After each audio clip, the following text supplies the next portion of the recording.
Hai guys, selamat datang kembali di channel Indonesia Belajar. Video ini adalah video kelima dari video berseri atau playlist bertema belajar Matplotlib untuk visualisasi data dalam pemrograman Python. Dalam video kali ini, kita akan belajar cara untuk membuat bar plot atau bar chart. Yuk, kita mulai sesi pembelajaran kita.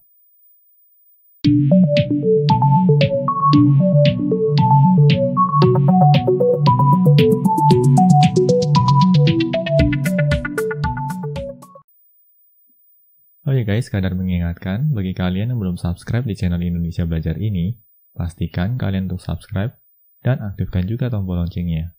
Karena di tiap minggunya, kami selalu mengupload video-video tutorial terbaru terkait dunia IT. Jadi, pastikan kalian untuk stay tune terus di channel Indonesia Belajar ini. Nah, untuk sesi pembelajaran kita kali ini, kami juga sudah mempersiapkan suatu notebook ya. Di sini kami akan switch dulu ke presentation mode. Nah, dalam sesi kita kali ini, kita akan mempelajari cara untuk membuat bar plot atau juga dikenal dengan istilah bar chart. Kita langsung lanjut ya guys ke slide berikutnya.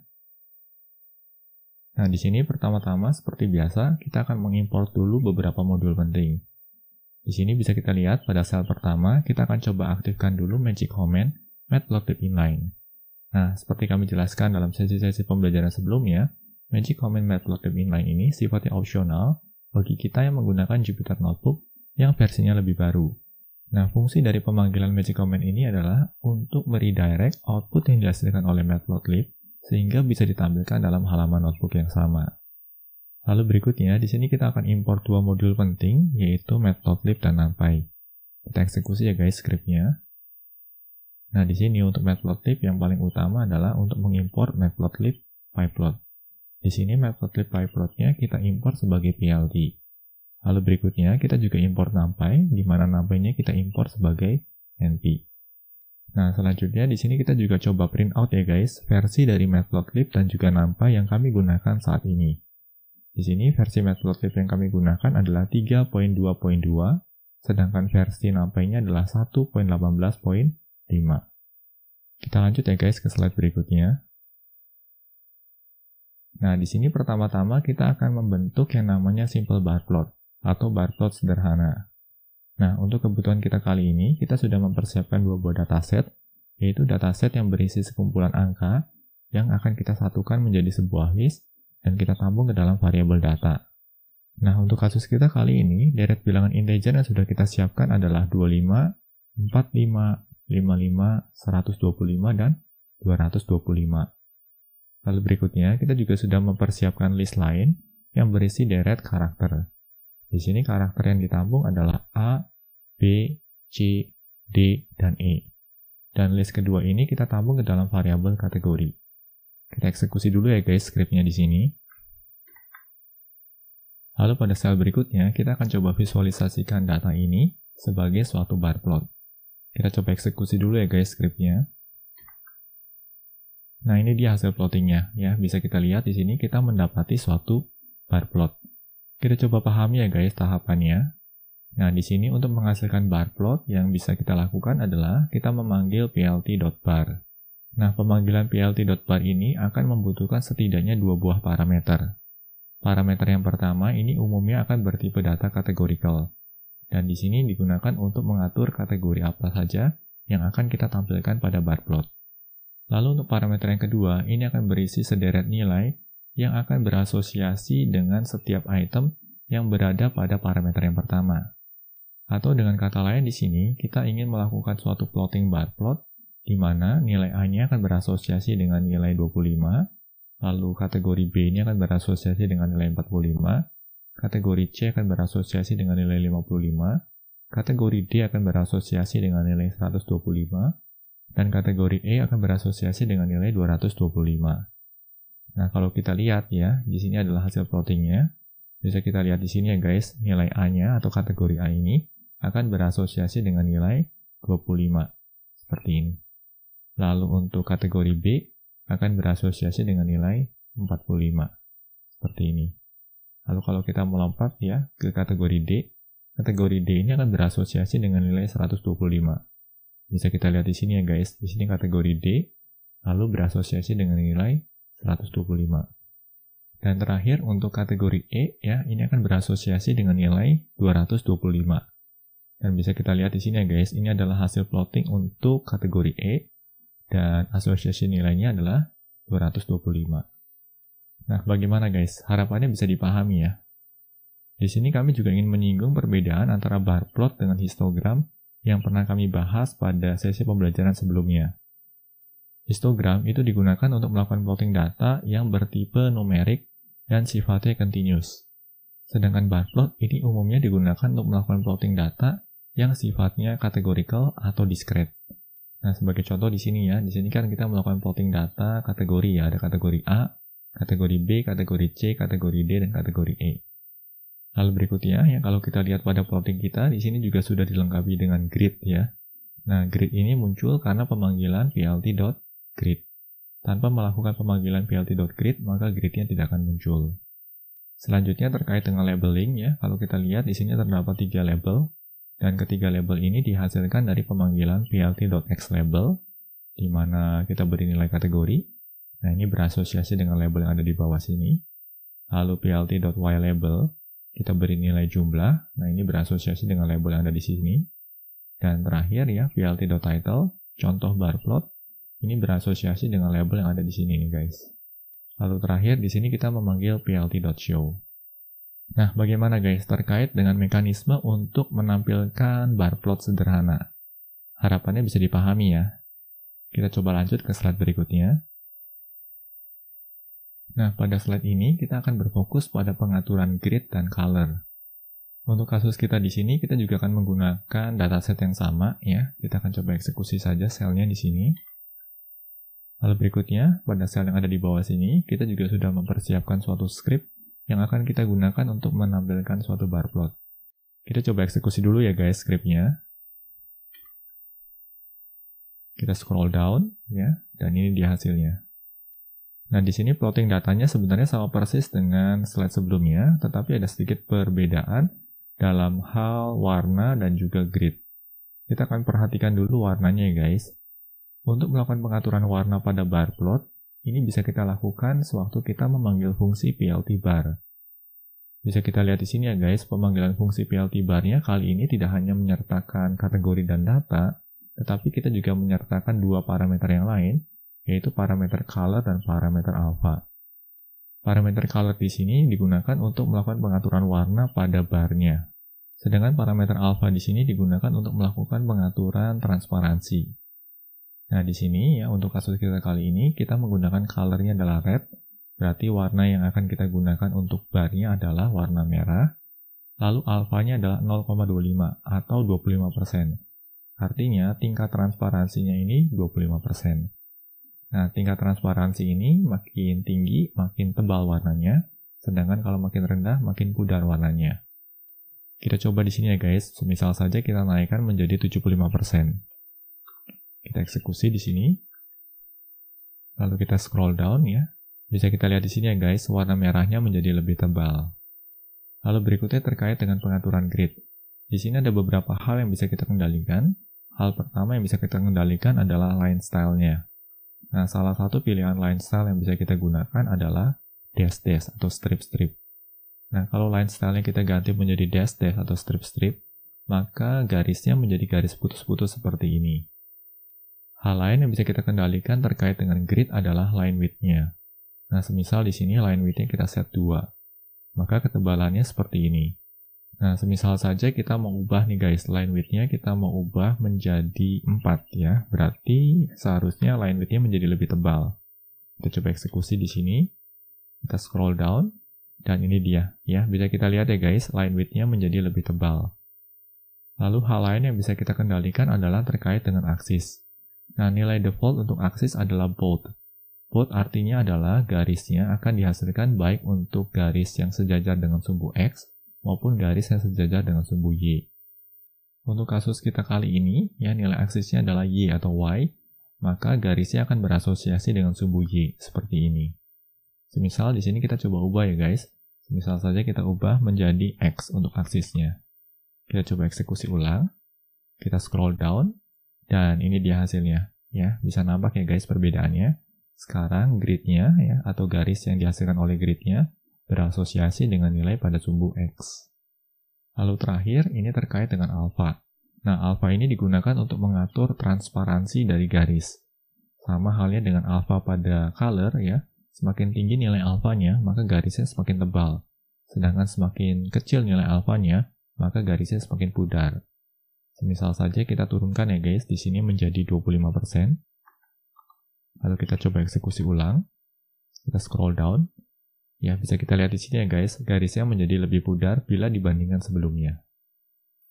Lalu berikutnya terkait pengaturan X label, Y label, dan title ya. Di sini juga bisa kita lihat ya, X label akan berasosiasi dengan label pada sumbu X, Y label akan berasosiasi dengan label pada sumbu Y, dan title akan berasosiasi pada judul dari plotnya. Nah, sampai dengan pengaturan color dan grid. Harapannya bisa dipahami ya guys. Kita akan coba lanjut ke slide berikutnya di sini. Nah, pada slide ini kita akan belajar untuk menghasilkan horizontal bar plot. Pada kasus kali ini kita juga akan menggunakan dataset yang sama ya. Kita coba eksekusi dulu skripnya di sini.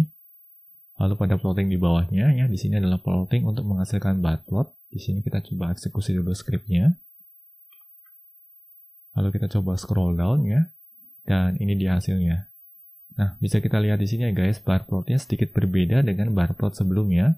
Karena di sini bar plotnya ditampilkan secara horizontal. Nah, ini yang dikenal dengan istilah horizontal bar plot. Kita coba pahami ya guys, bagaimana cara membentuk horizontal bar plot ini. Untuk menghasilkan horizontal bar plot, di sini fungsi yang kita panggil sedikit berbeda guys. Fungsinya adalah plt.barh atau bar h. Sedangkan untuk parameter yang kita lewatkan ini masih sama, yaitu parameter pertamanya berupa parameter yang terkait dengan kategori, dan parameter yang kedua di sini terkait dengan nilai yang berasosiasi dengan kategorinya. Atau dengan kata lain, walaupun bar plot yang dihasilkan sekarang secara horizontal, tetapi urutan parameternya masih sama persis dengan sewaktu kita memanggil bar plot yang vertikal. Letak perbedaannya hanya pada pemanggilan nama fungsinya saja, di mana kali ini kita memanggil fungsinya plt.barh atau bar h. Nah, semisal saja di sini kita ada kebutuhan nih guys. Kebutuhannya adalah untuk membalik urutannya, ya. Semisal di sini kita tidak mau menampilkannya secara A, B, C, D, E dari bawah, tetapi kita mau A, B, C, D, E-nya dimulai dari atas. Atau dengan kata lain, untuk kategori kita mau munculkan A dulu di sini, lalu B, C, D, baru E. Nah, untuk melakukan pembalikan urutan, di sini caranya juga cukup sederhana, ya. Kami coba komen dulu yang script yang di atas ini. Lalu kami coba uncomment script yang ada di bawahnya. Nah, untuk membalik urutan cukup sederhana, kita balik saja nih guys urutan dari listnya. Dan untuk membalik urutan dari suatu list dalam Python itu cukup sederhana ya guys. Kita bisa memanfaatkan slicing. Di sini caranya kita panggil saja kategori, lalu kurung siku, -2, lalu diikuti dengan -1. Nah, tetapi kita perlu ingat nih guys, kita jangan hanya membalik satu parameter. Kita juga harus membalik parameter yang keduanya. Berarti di sini list datanya juga perlu kita balik urutannya. Makanya di sini kita panggil ya guys, data, kurung siku, lalu -2, -1 juga.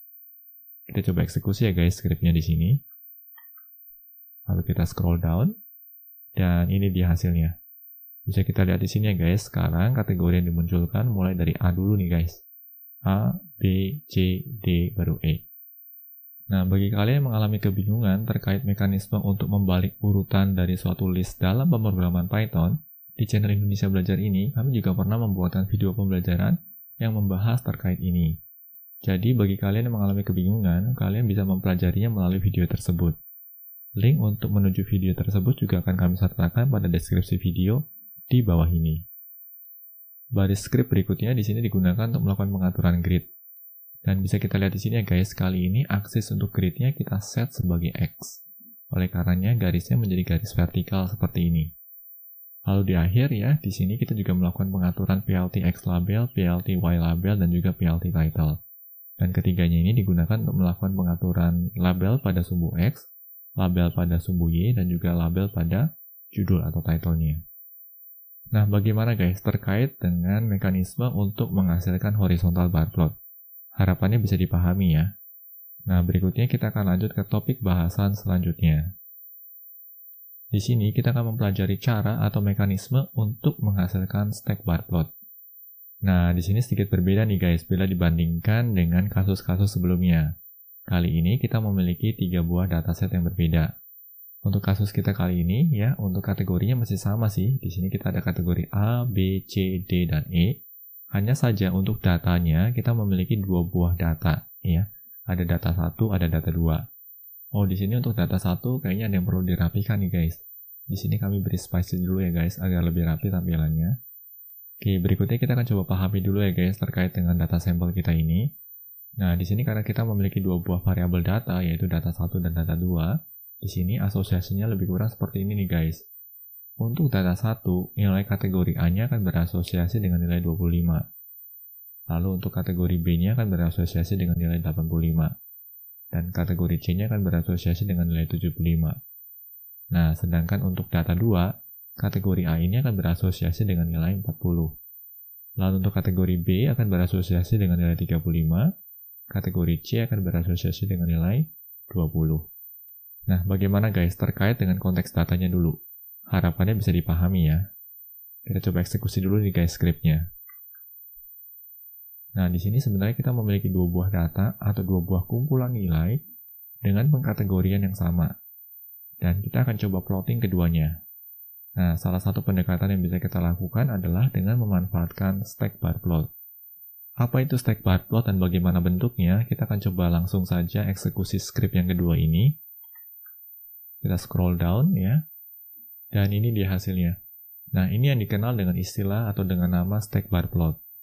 Stack bar plot ini umum digunakan untuk melakukan plotting 2 dataset yang berbeda yang memiliki kesamaan dalam hal pembagian kategori. Nah, dalam hal ini, 2 datasetnya adalah data 1 dan data 2. Di sini data 1 direpresentasikan dengan warna biru, sedangkan data 2 direpresentasikan dengan warna orange. Dan kedua dataset ini memiliki pengkategorian yang sama, yaitu kategori A, kategori B, C, D, dan E. Nah, di sini bar atau batang dari data 1 akan ditampilkan atau diplotting di bagian paling bawah. Lalu bar atau batang dari data yang kedua ini akan ditampilkan atau diplotting di atasnya atau ditumpuk di bagian atas. Nah, oleh karenanya di sini namanya dikenal dengan istilah stack bar plot. Atau kalau dalam bahasa Indonesia dikenal dengan istilah diagram batang bertumpuk. Selanjutnya kita akan pelajari ya guys bagaimana cara untuk melakukan plottingnya.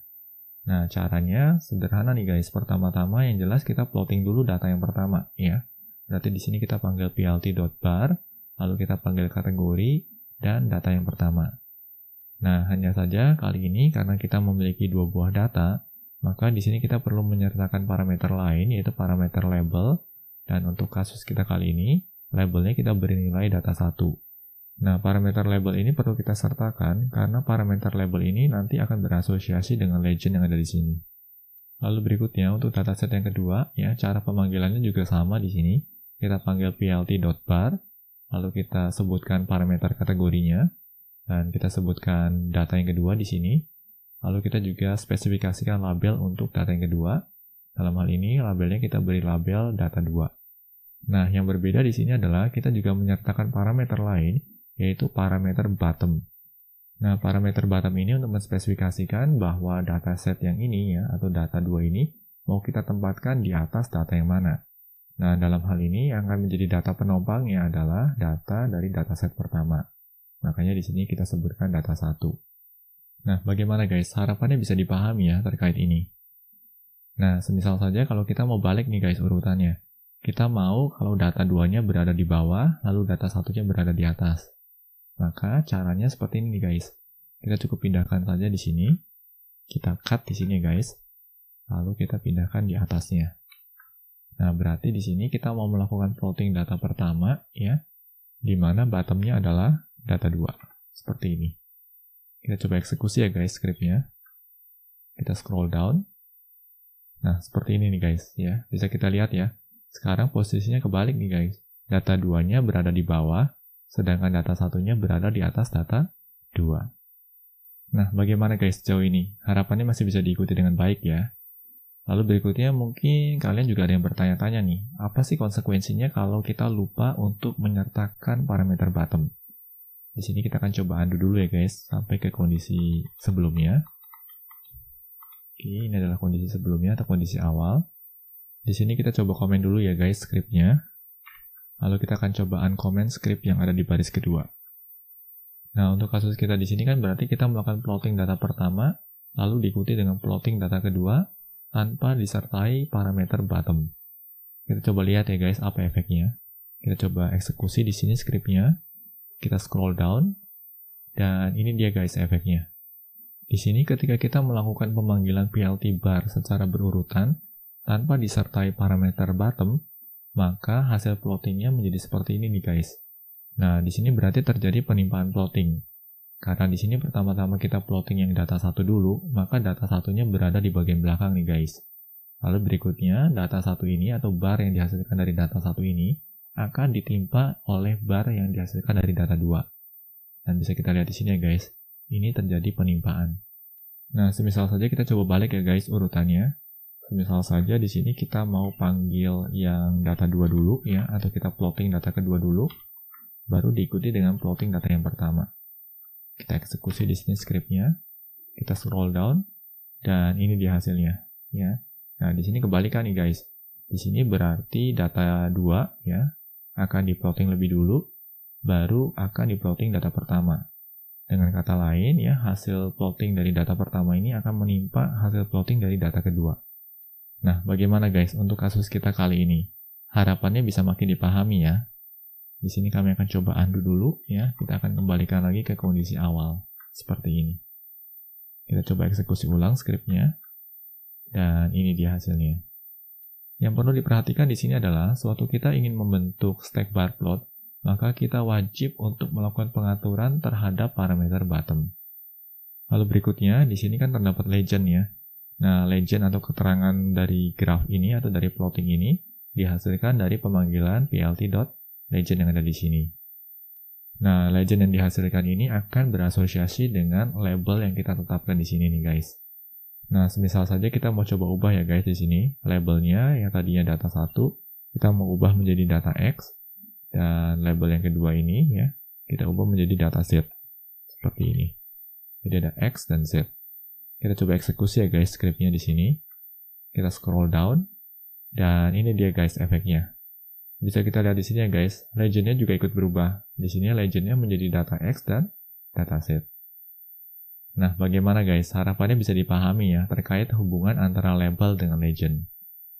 Lalu pada script selanjutnya di sini digunakan untuk melakukan pengaturan grid, dan pada script di bawah ini ya, di sini digunakan untuk melakukan pengaturan X label, Y label, dan juga title atau judul. Kita coba lanjut ya guys ke materi berikutnya. Di sini kita next slide. Nah, pada materi kali ini kita akan mempelajari yang namanya group bar plot. Dalam kasus kali ini kita juga akan menggunakan dataset yang sama ya. Di sini terdapat variabel data 1, data 2, dan kategori dengan komposisi nilai yang sama persis dengan kasus sebelumnya. Kita coba eksekusi dulu ya guys scriptnya di sini. Nah, hanya saja di sini kita juga ketambahan satu buah variabel lain, yaitu variabel X. Dan variabel X ini digunakan untuk menampung suatu array yang dihasilkan dari pemanggilan fungsi np.arrange. Nah, fungsi np.arrange ini akan menghasilkan suatu array yang akan memiliki suatu deret bilangan. Dan deret bilangan yang dihasilkan ini akan ditentukan oleh nilai yang ada di dalam sini nih guys. Dan kebetulan nilainya ini diambil dari len kategori. Nah, pemanggilan fungsi len kategori ini akan menghasilkan panjang dari variabel kategori. Nah, bisa kita lihat di sini ya guys, ukuran atau panjang dari variabel kategorinya kan ada 5. 1, 2, 3, 4, 5. Atau dengan kata lain, berarti di sini kita memanggil fungsi np.arrange dengan nilai parameternya adalah 5. Nah, pemanggilan fungsi np.arrange dengan parameter 5 ini akan menghasilkan suatu array yang akan berisi deret bilangan 0, 1, 2, 3, dan 4. Nah, bagaimana guys? Harapannya bisa dipahami ya. Nah, berikutnya kita akan scroll down ya. Di sini kami sudah siapkan suatu script untuk menghasilkan group bar plot. Nah, serupa dengan stack bar plot, group bar plot juga cukup umum digunakan untuk melakukan plotting bar plot dari 2 atau lebih dataset yang berbeda dengan pembagian kategori yang sama. Kita coba eksekusi ya guys di sini scriptnya. Kita scroll down, dan ini dia hasilnya. Nah, ini yang dikenal dengan istilah group bar plot. Nah, sedikit berbeda dengan stack bar plot, di mana bar plot dari dua dataset yang berbeda itu ditumpuk. Untuk grup bar plot, justru bar plot dari dua dataset yang berbeda tadi akan dikelompokkan berdasarkan kategorinya, dan akan diplotting tepat berdampingan satu dengan yang lainnya. Seperti kita lihat di sini ya guys, untuk dataset pertama ini direpresentasikan dengan bar warna biru, sedangkan untuk dataset yang kedua ini direpresentasikan dengan bar warna orange. Nah, untuk setiap kategorinya, ya, kedua bar plot dari kedua dataset tadi akan di-plotting tepat berdampingan satu dengan yang lainnya. Dan model plotting data seperti ini yang dikenal dengan istilah grup bar plot. Nah, berikutnya kita akan coba pahami nih guys, bagaimana cara untuk melakukan plotting grup bar plot ini. Proses melakukan plotting dengan grup bar plot ini terbilang cukup kompleks ya bila dibandingkan dengan plotting-plotting bar plot sebelumnya. Nah, di sini pertama-tama kita harus mendefinisikan dulu width atau lebarnya. Dan lebarnya ya kita bisa pandang ini sebagai persentase. Nah, semisal saja ya di sini kan nilainya 0,35. Artinya kita bisa pandang ini sebagai 35%. Atau dengan kata lain, ya nilai width yang bisa kita tetapkan di sini memiliki jangkauan mulai dari 0,0 sampai dengan 1,0. Kita coba lihat ya guys bagaimana efeknya kalau nilai width ini kita perbesar. Misal saja kali ini kita perbesar menjadi 0,5. Kita coba eksekusi nih guys scriptnya di sini. Kita scroll down dan ini dia hasilnya. Ya, ini kalau nilai width-nya 0,5. Dan bisa kita lihat di sini ya guys, bar plot yang dihasilkan ini sangat-sangat padat sekali. Oleh karenanya di sini kita akan coba turunkan ya nilainya menjadi semisal saja 25 ya. Kita plotting ulang di sini. Kita scroll down dan ini dia efeknya. Semakin kecil nilai width-nya, maka semakin tipis juga bar yang dihasilkan untuk setiap plottingnya. Nah, di sini untuk menetapkan nilai width-nya, ya kita bisa lakukan beberapa trial atau percobaan. Misal saja dari hasil percobaan kami di sini, kami mendapati bahwa nilai 0,35 ini cukup ideal ketika kita melakukan plotting atau grup bar plot yang terdiri dari dua dataset berbeda. Kita scroll down dan seperti ini hasilnya. Nah, pada tahapan berikutnya ya kita akan mempelajari cara untuk melakukan plotting. Cara untuk melakukan plottingnya juga cukup sederhana ya. Di sini kita panggil saja plt.bar. Nah, yang berbeda adalah untuk nilai dari parameter yang pertama. Nilai dari parameter yang pertama ini tidak lagi berasosiasi dengan data kategori, tetapi nilai dari parameter pertamanya akan berasosiasi dengan nilai indeks seperti ini nih guys. Dan nilai indeks ini merupakan nilai indeks dari kategori. Nah, karena kategori kita terdiri dari 5 data, maka indeks yang dihasilkan adalah 0, 1, 2, 3, dan 4. Lalu berikutnya di sini nilai indeks ini akan dijadikan acuan nih guys, ya, atau titik tengahnya. Oleh karenanya di sini untuk plotting yang pertama ya atau dataset yang pertama di sini acuannya adalah X dikurangi nilai width-nya lalu dibagi 2. Sedangkan untuk plotting dataset yang kedua ya nilainya adalah X ditambah width dibagi 2. Lalu berikutnya untuk parameter yang kedua ini masih sama ya. Parameter kedua ini akan berasosiasi dengan datasetnya. Di sini kita juga perlu menyertakan parameter ketiga yaitu width-nya atau lebarnya. Nah, di sini digunakan untuk merepresentasikan lebar dari setiap bar plot yang kita hasilkan. Dan seperti biasa, karena kita melakukan plotting lebih dari satu dataset, maka untuk setiap plottingnya kita juga perlu sertai dengan label. Nah, di sini label yang kita gunakan adalah data 1 untuk merepresentasikan dataset pertama, dan data 2 untuk merepresentasikan dataset yang kedua. Nah, bagaimana guys? Sampai dengan ini dulu. Harapannya bisa dipahami ya. Nah, seperti kami sampaikan sebelumnya, mekanisme untuk menghasilkan grup bar plot ini sebenarnya cukup kompleks. Terutama sekali ketika kita dihadapkan pada suatu kebutuhan untuk melakukan plotting lebih dari 2 dataset. Hal lain yang perlu diperhatikan sewaktu kita membentuk grup bar plot adalah kita juga perlu mengatur PLT Xtics-nya. Nah, PLT Xtics ini digunakan untuk melakukan pengaturan yang ada di sini nih guys, ya. Karena di sini nggak akan secara otomatis muncul A, B, C, D maupun E. Kita coba ya guys, kalau kita komen di sini. Kalau kita coba eksekusi ulang scriptnya, kita scroll down. Nah, ini dia hasilnya. Nah, di sini secara otomatis nilai untuk sumbu X-nya mengacu pada indeks ya. Dalam hal ini adalah 0, 1, 2, 3, 4.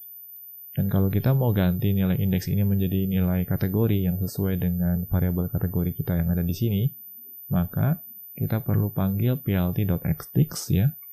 Dan kita coba asosiasikan di sini guys ya. Nilai X-nya yang merupakan indeks dari kategori, kita asosiasikan dengan nilai kategorinya. Kita coba eksekusi ulang ya guys skripnya di sini. Lalu kita scroll down dan ini dia hasilnya. Lalu pada baris skrip berikutnya ya di sini sama, yaitu digunakan untuk melakukan pengaturan grid, dan pada skrip selanjutnya di sini digunakan untuk melakukan pengaturan label ya pada sumbu X, sumbu Y, dan juga pada title-nya.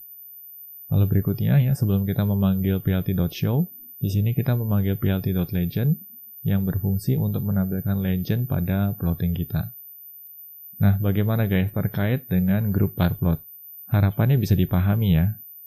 Demikian sesi pembelajaran terkait cara untuk membuat bar plot dengan memanfaatkan matplotlib.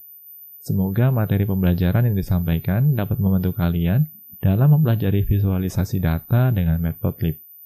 Pastikan juga untuk terus mengikuti materi pembelajaran lanjutan di channel ini. Bila mana ada pertanyaan ataupun masukan terkait materi yang disampaikan dalam video pembelajaran ini, kalian dapat menuliskannya pada kolom komentar di bawah ini. Kami akan selalu berusaha untuk menanggapi setiap pertanyaan dan masukan yang kalian sampaikan. Oke guys, semoga video ini bermanfaat bagi kita semua. Jangan lupa untuk komen, like, share, dan subscribe tentunya, karena ini semua akan membantu kami untuk terus menghasilkan materi pembelajaran berkualitas lainnya. Salam Indonesia Belajar, banyak belajar biar bisa bantu banyak orang.